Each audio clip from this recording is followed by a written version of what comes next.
Aujourd'hui, je vous propose un petit avant-goût de vacances. On va parler plongeuse et on va rêver du grand bleu. Enfin, un certain type de bleu.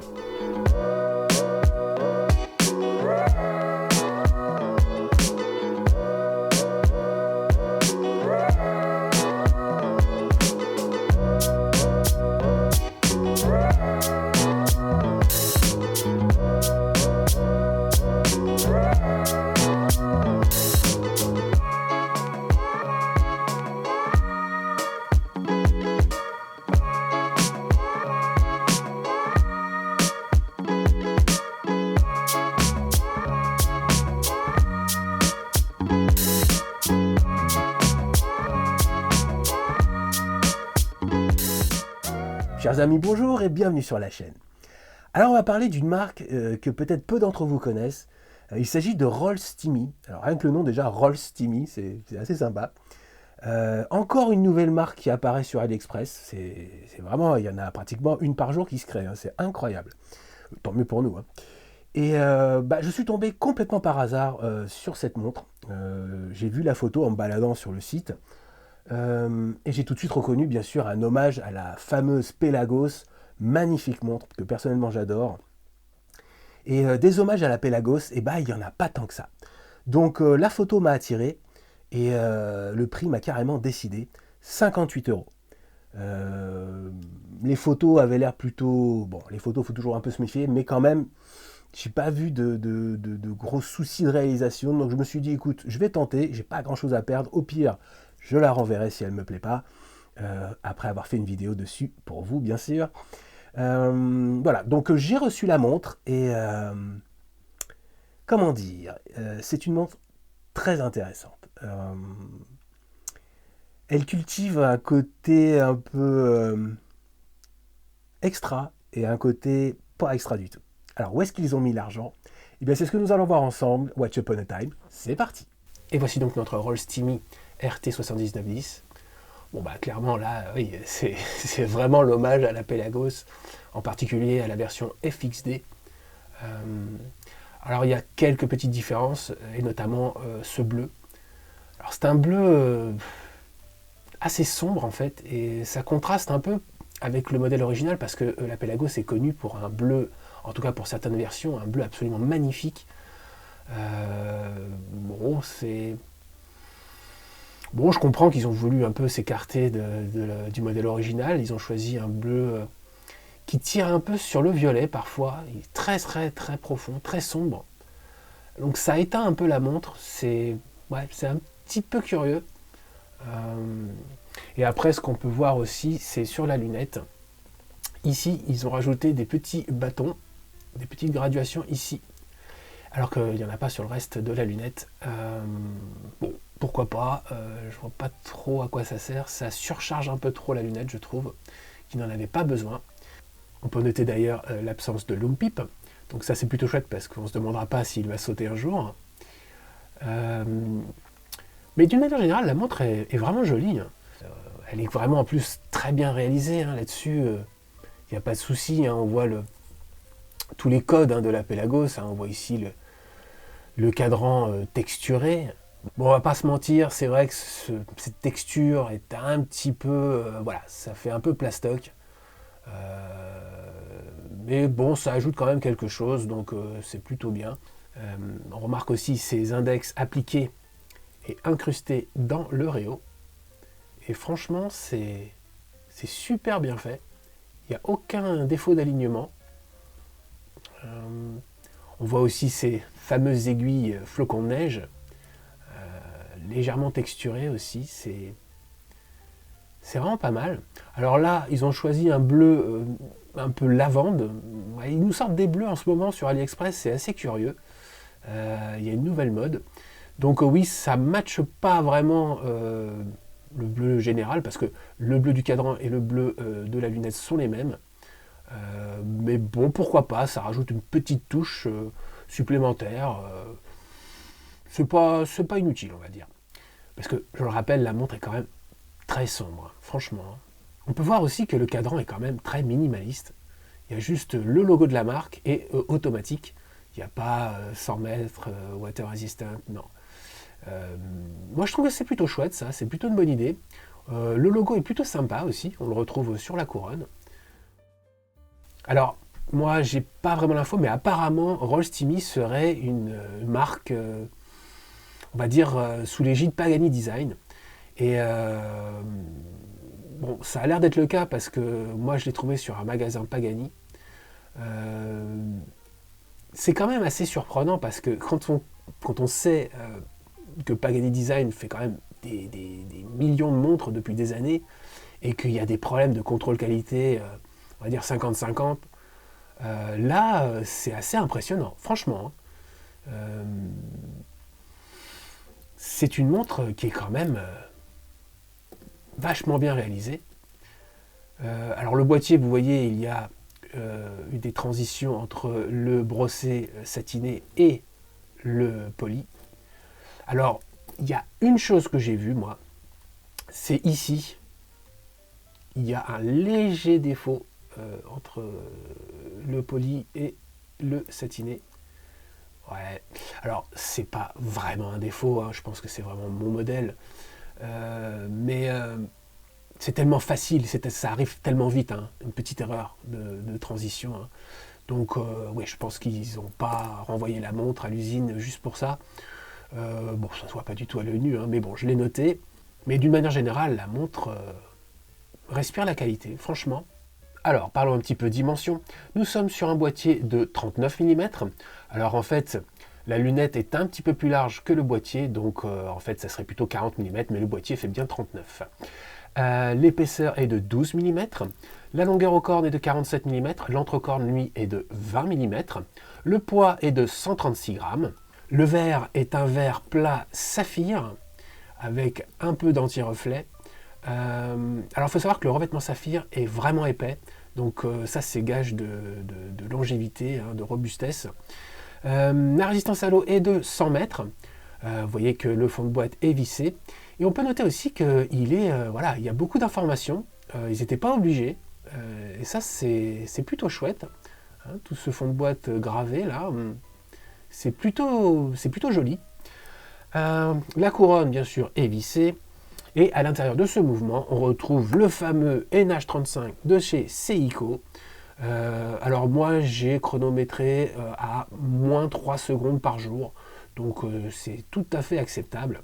Alors au niveau manipulation, bah, c'est du classique, hein, très connu. On a un cran pour la date, bon là il n'y en a pas. On a le stop seconde bien sûr, et bah, le grip, pas de problème, tout s'enclenche très bien, hop, et on relisse. Alors, maintenant on va passer au point très fort de la montre, selon moi, et au point pas fort du tout.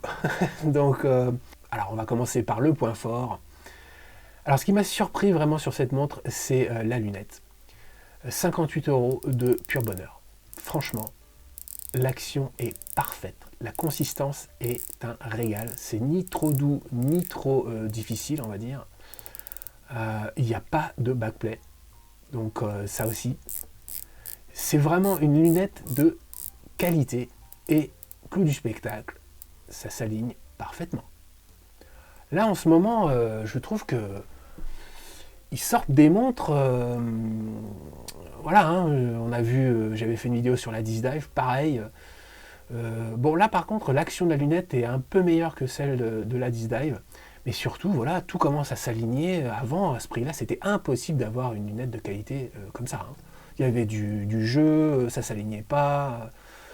C'est vraiment surprenant. Ils arrivent à tirer les coups vers le bas. Et eh bien, je sais peut-être pourquoi. Parce que le point faible de cette montre, et quand je dis faible, c'est vraiment, vraiment pas terrible, eh bien c'est le bracelet. Alors oui, là quand on le voit, bon, le brossage est plutôt bien fait, il y a une jolie diminution, on a une boucle déployante qui est très solide, là-dessus il n'y a pas de souci, on est sur de la goupille bien sûr. Par contre, en fait, bon, déjà on voit que la couleur du brossage et la couleur de celui du boîtier ne matchent pas. Après, on peut noter qu'il ne s'intègre pas vraiment correctement en fait. Il a On a l'impression que ce bracelet n'a pas été fait pour la montre. C'est léger, hein, mais déjà, le maillon mâle, lui, il est vraiment trop long, quoi. Je veux dire, quand vous mettez sur le poignet, on a vraiment les maillons qui sortent, mais c'est beaucoup trop, quoi. Et surtout, alors, le fermoir, il est tranchant, quoi. Ça aurait dû être ébavuré quelque chose. Enfin, c'est pas possible, quoi. Franchement, c'est blessant, quoi. C'est beaucoup trop aiguisé, quoi. Alors, on a des micro-ajustements, hein. Je sais pas si on voilà. Donc, on peut trouver son réglage, hein. Pour un bracelet en acier inoxydable, hein, toute la montre, bien sûr, est en acier inoxydable. On va dire qu'il fait le taf, mais il est absolument pas de qualité. Là-dessus, c'est surtout la boucle, elle est trop agressive. Et quand vous voulez ouvrir, franchement, au début, mais vous avez peur de vous griffer le doigt, quoi. Ça, c'est très curieux. Mais je le dis, hein, je le répète, 50 €, on peut pas tout avoir. Je trouve que rien que pour la lunette, l'impression de qualité de cette lunette vaut plus que 50 €. J'exagère, mais en gros, c'est franchement bien fait, quoi. On ne peut pas en vouloir à cette montre d'avoir un bracelet cheap parce que le reste vaut le coup. Et puis moi, je vais changer ce bracelet, c'est évident. Mais bon, pour ce que la montre offre, il n'y a pas de défaut sur le cadran. La lunette, c'est juste un bonheur. Donc forcément, elle allait avoir un bracelet un peu cheap. Alors au niveau de la luminescence, eh bien, vous le voyez, hein, c'est une très belle luminescence bleue. Je pense que il n'y a pas le même traitement sur la lunette et sur le cadran parce que, en tout cas là, la caméra, je remarque que la lunette est un tout petit peu plus brillante, plus puissante que les aiguilles et les index. Moi, à l'œil nu, j'avais pas fait la différence. En fait, ce qu'il faut savoir, c'est que toutes les luminescences, enfin quasiment toutes, elles vont perdre de l'intensité assez vite, une fois qu'elles ont été chargées par la lumière. Mais en fait, après, elles arrivent à un certain niveau de brillance, et puis elles s'arrêtent là, en fait. Et franchement, vous voyez, là, ça commence un petit peu à s'uniformiser. Donc, en tout cas, moi, l'œil nu, la nuit, j'avais vu aucune différence. Ça va rester ce bleu un peu laiteux, on va dire. Mais en tout cas, on arrive à très bien lire l'heure toute la nuit. Ça, il n'y a pas de problème. Donc, ça, c'est aussi un gros point fort de la montre, franchement. Et voilà ce que ça donne sur mon poignet. Alors, vous voyez, hein, c'est pas une montre qui joue beaucoup avec la lumière, vu que le cadran est satiné, mais franchement mat. Par contre, ça contraste avec la céramique de la lumière, donc ça donne un petit effet sympathique. Non, vraiment, là, c'est le bracelet, on voit qu'il ressort beaucoup trop. Il rajoute, je sais pas, 3 mm à la longueur de la montre. Non, c'est trop. S'ils avaient mis un maillon femelle, j'aurais juste critiqué le fermoir, mais c'est vraiment dommage. Ouais, on aurait pu avoir un bracelet un peu meilleur quand même. Ça aurait pas coûté beaucoup plus cher. Et vous le voyez, eh bien, c'est une montre relativement plate. Elle est vraiment pas épaisse, donc ça c'est très agréable. Ça contraste un peu avec le côté plongeur qui souvent est assez massif. Donc ouais, les proportions sont vraiment bien trouvées, on va dire. Alors vous le voyez en lumière naturelle, moi je regrette un petit peu le choix de ce bleu. J'aurais tellement voulu qu'il se rapproche d'un bleu plus électrique, plus intense, plus proche de la Pelagos tout simplement. Hein. Parce que je vois pas ce qui les empêche de le faire en fait. Peut-être qu'ils veulent éviter quelques problèmes, je ne sais pas, mais en tout cas, ils auraient quand même pu prendre un bleu un peu plus intense, c'est le mot. Bon, et bien maintenant, on passe au score. Alors, parlons des spécificités. Bon, le mouvement, hein, le Seiko NH35, vous commencez à le connaître, donc c'est du tout bon, c'est du 3 points. Le verre, quant à lui, eh bien, nous avons un verre de très bonne qualité, hein, le revêtement saphir est vraiment épais. On a un peu d'anti-reflet, mais après, bon, il est tout plat, donc j'ai mis 3 points. Au niveau de la luminescence, eh bien là, on l'a vu, hein, c'est du très bon, donc 4 points sans souci. En ce qui concerne la résistance à l'eau, eh bien là aussi j'ai mis 3 points. On a 100 mètres, puis on a une couronne vissée et le fond de boîte aussi, donc on n'a aucune raison de ne pas les croire. Au niveau du bracelet, bon bah là sans surprise, je n'ai mis qu'un seul point. En tant que bracelet, il fait le job, mais il est vraiment pas très bonne qualité.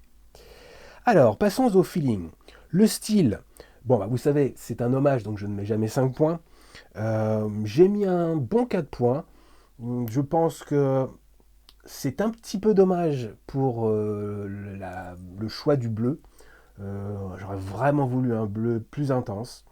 Mais bon, c'est pour ça, ça vaut quand même 4 points parce qu'un choix de couleur, c'est discutable, mais bon, c'est les goûts et les couleurs, comme on dit.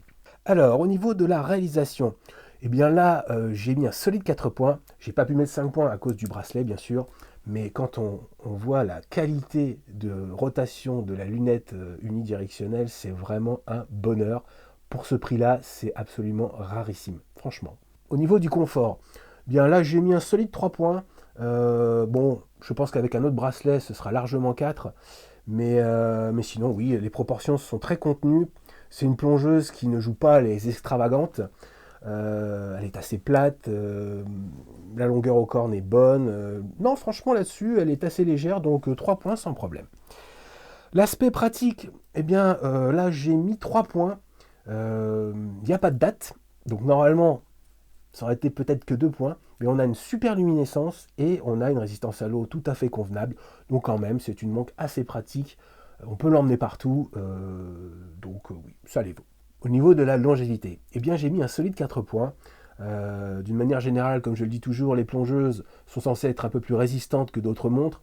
On a une résistance à l'eau tout à fait convenable, une couronne vissée ainsi que le fond de boîte.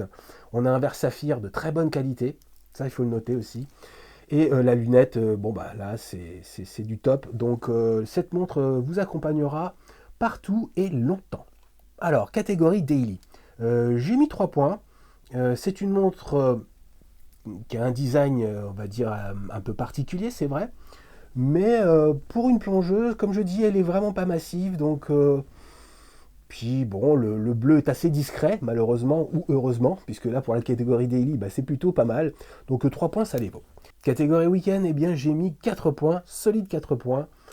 C'est juste au niveau de la couleur qui est un peu étrange, donc ça fait pas d'elle une montre très habillée pour le soir. Pour le daily, par contre, ça la rend plus discrète, c'est sûr, mais voilà, pour le week-end, je n'ai mis que 4 points. Passons maintenant au Money Time avec tous les points multipliés par 2. Alors, le contrôle qualité. Franchement, j'avais très envie de mettre 5, parce que j'ai rarement vu une montre à ce prix-là parfaite. Sauf que, on a vu que j'ai remarqué ce petit défaut entre la transition brossée et polie. C'est dommage, hein, mais bon, comme c'est là, je peux pas mettre 5. Mais comme je le dis, ils vont pas renvoyer la montre à cause de ça, quoi. Donc, et puis je pense que c'est la mienne. Si vous en avez une et que vous avez le même problème, bah, là encore une fois, vous nous faites partager l'expérience, on le saura. Mais je pense que vous pouvez vraiment acheter l'esprit tranquille. Donc c'est pour ça que je mets quand même un bon 4 points. Alors, la valeur d'achat.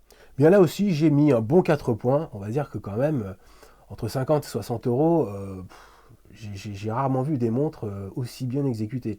Donc ok, le bracelet, il est dégueu, mais le reste, ça frôle le top, hein, franchement. Donc c'est pour ça 4 points sans problème. Alors au niveau de la marque, comme d'habitude, quand je ne connais pas très bien la marque et que c'est la première montre que je reçois de chez eux, eh bien, moi je suis quand même assez bluffé, franchement. Donc à voir dans le temps, pour l'instant je vais mettre un bon 3 points.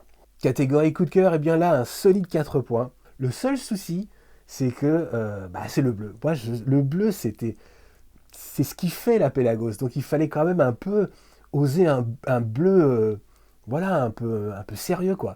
Et je pense qu'ils sont partis dans tout l'esprit inverse. Ils se sont dit justement, on va essayer de pas trop matcher ce bleu-là, on va partir dans l'autre sens. Donc ils ont pris l'autre côté du spectre des couleurs. Donc ils sont partis dans un bleu profond. Donc voilà, c'est pour ça que je ne mets que 4 points. Et le score final est de 69 points. Donc pour ma première Roll Steamy, c'est franchement une réussite. Là, ils m'ont bluffé. Il y a quelques marques comme ça qui ont réussi à me surprendre dans le bon sens du terme. Et Roll Steamy en fait partie. Voilà, c'est tout pour aujourd'hui. Merci d'avoir regardé la vidéo. J'espère que ça vous a plu. N'hésitez pas à vous abonner, ça fait toujours plaisir. Les petits pouces bleus aussi, ça fait plaisir. Alors on l'a vu, hein, Rollstimmy, là franchement ils ont frappé fort. C'est vraiment la nouvelle marque à suivre. J'en ai une autre de chez eux qui est en chemin et j'ai vraiment hâte de vous faire une vidéo là-dessus pour voir si on maintient ce rapport qualité-prix incroyable. La dernière montre qui m'avait bluffé comme ça, c'était la Disdive. Je vous invite à aller voir la vidéo d'ailleurs. Mais j'ai l'impression que ces deux marques vont boxer dans la même catégorie, donc franchement j'ai hâte. Quant à moi, je vous dis, prenez soin de vous et des autres, et surtout n'oubliez pas, c'est important, prenez du bon temps. See you next time sur Watch Upon a Time.